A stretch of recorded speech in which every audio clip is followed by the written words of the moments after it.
सख्त नकल विरोधी कानून को लेकर भारतीय जनता युवा मोर्चा मुख्यमंत्री पुष्कर सिंह धामी का आभार व्यक्त करेगा, जिसके तहत आगामी 2 कार्यक्रम तय किए गए हैं। बीजेपी प्रदेश अध्यक्ष महेंद्र भट्ट ने बताया कि पहले 4 बड़े शहरों में मुख्यमंत्री का धन्यवाद कार्यक्रम आयोजित किया जाएगा, जिसके तहत 1 मार्च को हल्द्वानी में यह कार्यक्रम निर्धारित किया गया है। कार्यक्रम में मुख्यमंत्री पुष्कर सिंह धामी भी मौजूद रहेंगे। उन्होंने बताया कि जनपदों में भी इसी तरह के कार्यक्रम आयोजित किए जाएंगे। वहीं महेंद्र भट्ट ने ये भी बताया है कि यह विधेयक गैरसैंण में सदन के पटल पर रखा जाएगा। उसके बाद मंडल स्तर पर भी युवा रैली निकालकर मुख्यमंत्री पुष्कर सिंह धामी का आभार जताया जाएगा। तो उत्तराखंड में जो नकल विरोधी कानून बनाया गया है, उसी को लेकर के धन्यवाद प्रकट करने का ये कार्यक्रम रखा गया है। बीजेपी भारतीय जनता युवा मोर्चा का ये कार्यक्रम है, जहां पर वो सीएम धामी का धन्यवाद करते नजर आएंगे। और आपको बता दें कि नकल विरोधी कानून को लेकर के सीएम सख्त हैं और उन्होंने अब ये कानून बनाया है, जिस पर अब अगर नकल करते कोई छात्र पकड़े जाते हैं, उसमें जो कार्रवाई होती है उस पर अब सख्ती से कार्रवाई की जाएगी। और इसको रोकने को लेकर के ये कार्रवाई की गई है। लगातार जिसकी खबर निकलकर सामने आ रही थी, तो उसी पर एक्शन लेते हुए अब उत्तराखंड में नकल विरोधी कानून लागू किया गया है। सीएम धामी ने अपील की थी कि उस पर सख्ती से लागू किया जाए पेपर लीक मामले को लेकर के। और अब युवा मोर्चा सीएम धामी का आभार व्यक्त करेंगे।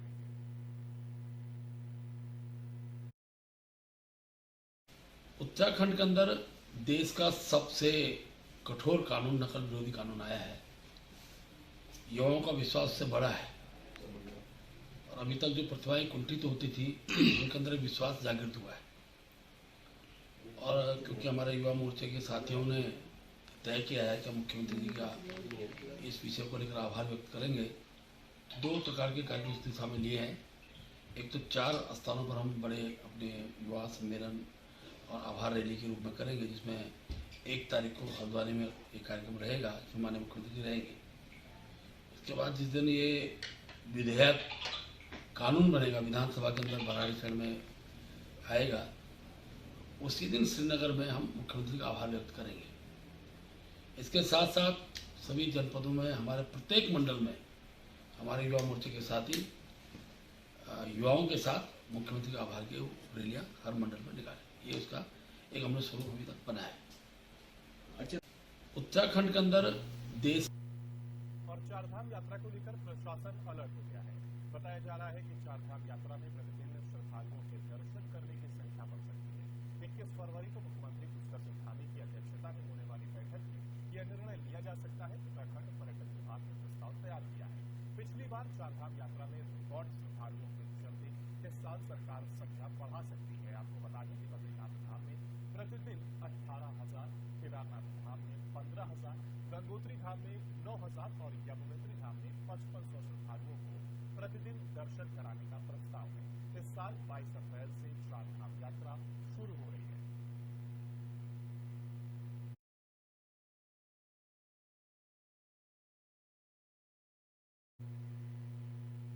कोटद्वार पुलिस ने मदद करने के नाम पर एटीएम बदलकर ठगी करने वाले 2 अभियुक्तों को गिरफ्तार कर जेल भेज दिया है।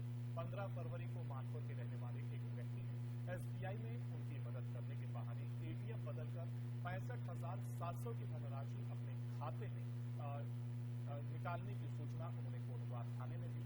और जिसके बाद पुलिस दोनों आरोपियों की तलाश में जुट गई है और कल देर शाम 2 अभियुक्तों को बालासोर तिराहे से गिरफ्तार किया, जिसमें दीपक के साथ ठगी करता था और संदीप वहीं पास में रहकर रेकी करता रहता था। ऐसे एएसपी शेखर चंद्र सुयाल ने बताया कि ये लोग राज्य के अन्य शहरों में भी, रुड़की, हरिद्वार, लक्सर, डोईवाला में भी इन्होंने इसी तरह से लोगों के साथ ठगी की और इनके पास से 45 अन्य बैंकों के एटीएम कार्ड, 2,65,000 रुपए और आर्टिका कार जब्त की गई है। उन्होंने बताया कि हम लोग ऐसे लोगों को निशाना बनाते थे जो एटीएम चलाने में परेशानी आती थी और हम उनका बातों में पासवर्ड भी पूछ लेते थे।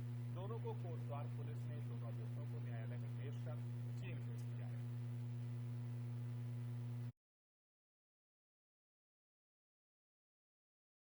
ये एटीएम फ्रॉड का मामला है। जैसा अमूमन बड़े शहरों में कई बार ऐसे केसेज होते हैं। कोटद्वार में परसों 15 तारीख को एक वृद्ध व्यक्ति थाने में पहुंची, जिनका ये कहना था कि उनका एटीएम यूज़ करने वो किसी बैंक में गए थे, तो वहाँ किसी लड़के के माध्यम से उनके साथ फ्रॉड हुआ है। फ्रॉड ये था कि उनको अपने एटीएम रन करने में कुछ दिक्कत आई। जो लड़का वहाँ पर खड़ा था उसने किसी बहाने उनका विश्वास जीता और उनका पिन कोड लेकर के एटीएम एक्सचेंज कर दिया।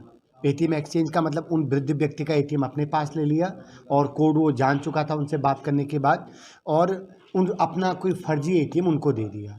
जब 2 घंटे बाद उस एटीएम से विड्रॉ हुआ तो वो अवेयर हुए कि शायद उनके एटीएम्स के साथ फ्रॉड हुआ, उनके साथ फ्रॉड हुआ है। पैसे करीब उनके 19,500 रुपये निकले। इमीडिएट जैसे ही उन्होंने थाने में अप्रोच करी, मुकदमा दर्ज हुआ। एसआई मेहराजुद्दीन के नेतृत्व में एक टीम बनी। लगातार सीसीटीवी देखे गए कि कौन लोग थे, क्या थे। तो करीब 200-250 सीसीटीवी देखने के बाद हम उन 2 लड़कों तक पहुंच पाए जिन्होंने ये काम किया था। इंटरेस्टिंग बात ये है कि ये 2 लड़के राजस्थान के हरियाणा के जिंद ज़िले से हैं। जिंद ज़िले से हैं जिनका काम केवल शहरों में कुछ देर किसी शहर में रुकना और ऐसे एटीएम को ट्रैक करना जो बिना गार्डेड हैं, जिनमें गार्ड नहीं होता है, और ऐसे लोगों के को देखना कि जो फिजिकली कमज़ोर हैं या असहाय से हैं या बहुत ज़्यादा टेक्नो सेवी नहीं हैं, उनको किसी बहाने उनका विश्वास जीतना और उनके साथ फ्रॉड करना है। चूँकि इस केस में जिन 2 लड़कों को पकड़ा है, कोटद्वार में केस करने के बाद इन्होंने रुड़की, ऋषिकेश, सहारनपुर और डोईवाला में भी केस कर रखा है। 2-1 थानों में इसमें मुकदमा दर्ज हुआ है। तो इसके बाद इन्वेस्टिगेशन के बाद हमारी कोशिश होगी कि हम इसमें गैंगस्टर का मुकदमा दर्ज करें। और हमने एक अपने प्रेस नोट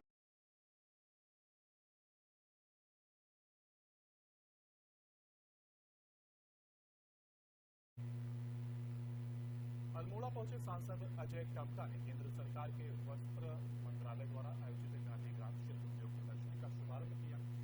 इस हस्तशिल्प प्रदर्शनी में देश भर से आए हुए 100 स्टालों के शिल्प कारीगरों के उत्पादन की वस्तुओं को बाजार देने के उद्देश्य से आयोजित किया गया, जिसमें 70 जनरल कैटेगरी के कारीगरों के 30 स्टॉल स्थानीय अनुसूचित जाति जनजाति के शिल्पियों के उत्पाद को इस प्रदर्शनी में लगाया गया, जिसका उद्देश्य स्वदेशी शिल्प कला को बढ़ावा देना है ताकि हस्त से निर्मित उत्पाद आम जनता तक पहुंचे और शिल्पियों के हुनर को पहचान मिल सके।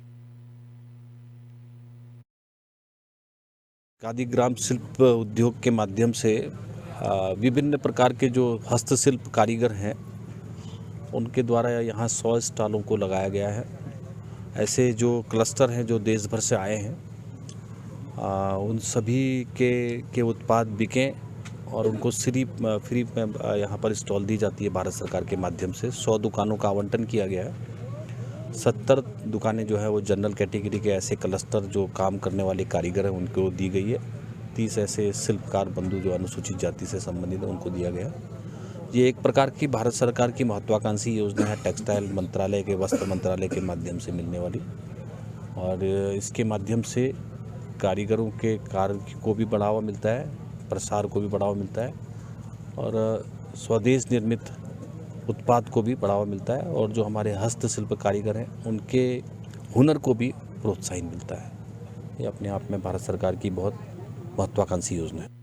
कांवड़ मेला सकुशल संपन्न होने के बाद आज सोमवती अमावस्या स्नान पर्व पर लाखों की संख्या में श्रद्धालु हरिद्वार हर की पौड़ी पर पहुंचकर आस्था की डुबकी लगा रहे हैं, साथ ही दान पुण्य के भागी भी बन रहे हैं। देर रात से ही हर की पौड़ी और आसपास के तमाम घाटों पर श्रद्धालुओं का पहुंचना शुरू हो गया था। भारी भीड़ को देखते हुए हरिद्वार पुलिस और प्रशासन द्वारा सुरक्षा के कड़े बंदोबस्त किए गए हैं। पूरे मेला क्षेत्र को 39 सेक्टर, 16 जोन और 5 सुपर जोन में विभाजित किया गया है।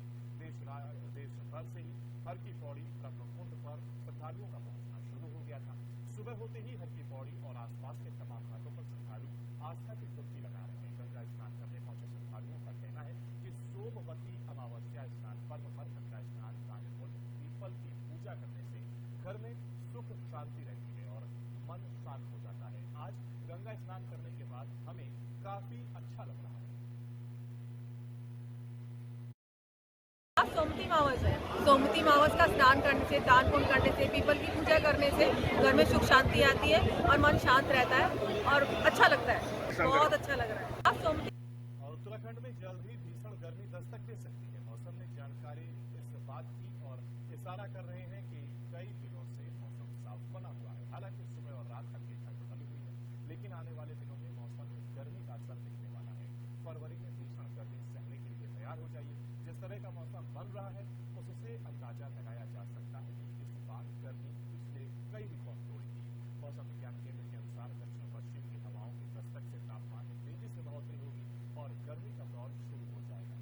जानकारों का कहना है कि इस सीजन में केदारनाथ में सबसे कम बर्फबारी हुई है। ऐसे में यहाँ आगामी मार्च से चारों तरफ पहाड़ियां तब शुरू हो जाएंगी, जिससे ग्लेशियर की बर्फ तेजी से पिघलेगी, जो कि खतरनाक साबित हो सकता है।